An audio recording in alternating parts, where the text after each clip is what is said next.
They're bringing the band back together in Minneapolis. Kirk and Tanner reunited, and it feels so good. Let's take a look at Minnesota. Before we get into the Kirk and Tanner reunion tour, just a reminder, hit that subscribe button and ring the bell to stay notified for any videos we upload on the channels. We even got some upcoming live stream. That's going to be exciting. Some new things developing on the channel. We got season previews, game reactions. This is the place to be if you are a Big Ten fan. So let's get back to the reunion tour. Kirk Ciarrocca comes back as offensive coordinator here at the University of Minnesota. Tanner Morgan is still the quarterback as a super duper senior. And can they mesh back together? I think that's the big question. Can we get what we got in 2019 when the Gophers came oh so close to winning the Big Ten West title? I want to throw some stats at you. 2019 Tanner Morgan versus 2021 Tanner Morgan. 2019, just over 3,200 yards, 30 touchdowns, and 7 interceptions. 2021, Tanner Morgan threw for just over 2,000 yards, 10 touchdowns, and 9 interceptions. I feel like if you've been paying attention to Big Ten football, Minnesota football over the last few years, you know the 2021 stat line is not an accurate reflection of the quarterback that Tanner Morgan really is. Sometimes this is what can happen when you break up a relationship, when you break up a system. That's how you got the downturn. I just don't think maybe Mike Sanford Jr. and the system really meshed well with Tanner. Now getting Kirk back, a lot of people around Minneapolis are saying we're going to see the magic back in 2019. It could happen, it could also not happen. A big reason why it could happen is because of Mo Ibrahim in the backfield. 2020 running back of the year in the Big Ten Conference. Unfortunately, that season-ending injury against Ohio State last year, man, if he doesn't get injured, this team might go 10-2, and they might be playing in the Big Ten championship game. So he's such a big part. I feel like this offense is predicated on what the running game does. If the running game has a good day and Mo has a good day, that's going to open everything else up. If he doesn't, that puts more pressure on Tanner. And we'll see. Not sure if Tanner can carry that and really do that in the passing game. We'll see, but they definitely want to run the football to start. They want to run behind some offensive linemen that they're going to be replacing some big shoes. Because, big as in big. Those were some big boys last year. Those are a really good offensive line. Transfers on the right side. You talk about right tackle Quinn Carroll, Edina High School graduate from here in the West Metro of Minneapolis, St. Paul. He went to Notre Dame out of high school. And now he transfers back to Minnesota, expected to be a big part of that right side of that offensive line. And then you take a look at the Michigan transfer, Chuck Falanga. He started a handful of games for the Wolverines last season, and that was a Wolverine offensive line that really pushed a lot of people around. So I think the right side is going to be anchored by those two guys. The veteran senior John Michael Schmitz in the middle. I think one of the better interior offensive linemen in the Big Ten Conference. Some experience on the left side. So there's going to be a lot of good things happening on that offensive line. Going to protect Tanner, open holes for Mo. All good things up front. For the Gophers. I think they're going to have another really good year in the trenches for Minnesota. Now, I want to talk about who Tanner is going to throw the ball to, because we're going to talk about Chris Autman-Bell. He's the number one guy. He had, 6 touchdown catches in 2021. He actually caught 5 all the way back in 2019. Chris Autman-Bell is going to be the number one guy. But remember back in 2019, you had Tyler Johnson and Rashad Bateman. I don't think I'm creating any controversy here saying that was probably the best receiving combo in Minnesota Golden Gophers history. How can we replicate that?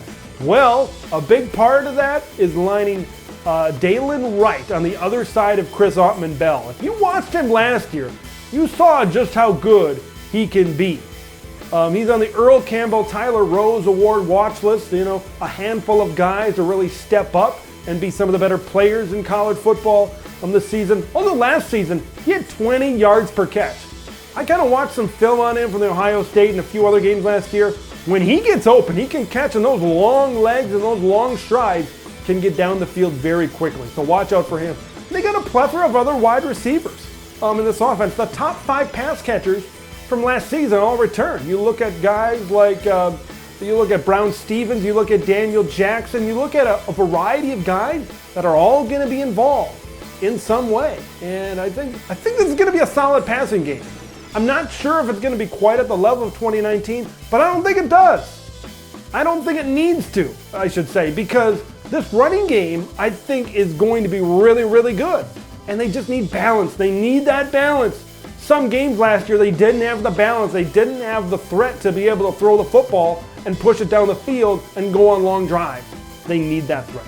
Let's head to the defensive side of the football. This was a really, really good defense. Second in the Big Ten in every major statistical category. Scoring, total, passing, rushing. Across the board, really, really good defensive play. Ask Braylon Allen in Wisconsin how good this defense is. Oh, Badger fans are going to love that. Anyway, losing Boye Mafe, the leading sacker, if you will, and Jack Gibbons, the leading tackler, is going to be big. Whenever you lose your leading sack guy and your leading tackle guy, you have some room to grow on the defensive side of the ball. But the good news is for the Gophers is they have guys to fill in. One guy I'm really looking at, Thomas Rush. What a great name for a defensive end / edge guy. 5.5 sacks last year, 7.5 tackles for loss. He's going to step up where Boye Mafe left off, in my humble opinion. Then you look at Mariano Sorimarin in the middle of that linebacking core. He was second on the team in tackles last season. I love Justin Wally in the secondary. A 24/7 Sports true freshman All-American last season. This was a huge get for PJ Fleck, and he's done a great job in developing him for the short time he's been in Minneapolis. 29 tackles, 7 pass breakups, 2 recovered fumbles in his true freshman season. In my opinion, he's one of the best young defenders in all of the Big Ten Conference. He's going to step up and have a big time impact this season. This will be a good defense.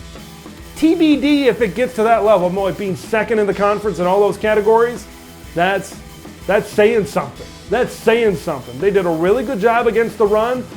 They got some guys in the interior. I look at Trill Carter coming back on the middle of the defensive line. Look, will they still be second in the conference in all those categories? I don't know. Probably not. But this is still going to be a really solid defense that's going to keep them in almost every game that they play. Now, in order for Minnesota to get to the Big Ten championship, because man, they've been so close. 2 out of the last 3 years, they've come within a game of going to the Big Ten championship game. I think in order to get there, they need to take care of their Iowa problem. It would be such a big stepping stone to defeat Iowa, to get past the Iowa Hawkeyes. Because people in Minneapolis, they want to bring the pig home. They want to take Floyd and put him in a boat, grab him a couple of paddles, and row to the house of PJ Fleck on the shores of Lake Minnetonka. That's what they need to do to get to Indianapolis. If they can beat the Iowa Hawkeyes, I think they got a good shot, but there's a lot of really good teams as in the rest of the Big Ten West Division. I want to hear what you guys have to think about Minnesota football. Do you think they got a shot to win the West, go to the Big Ten Championship? Do they finally break through? Do they finally beat Iowa? Leave your thoughts in the comments below about all things Golden Gophers. Subscribe to Big Ten Ted, and we'll see you in the next one.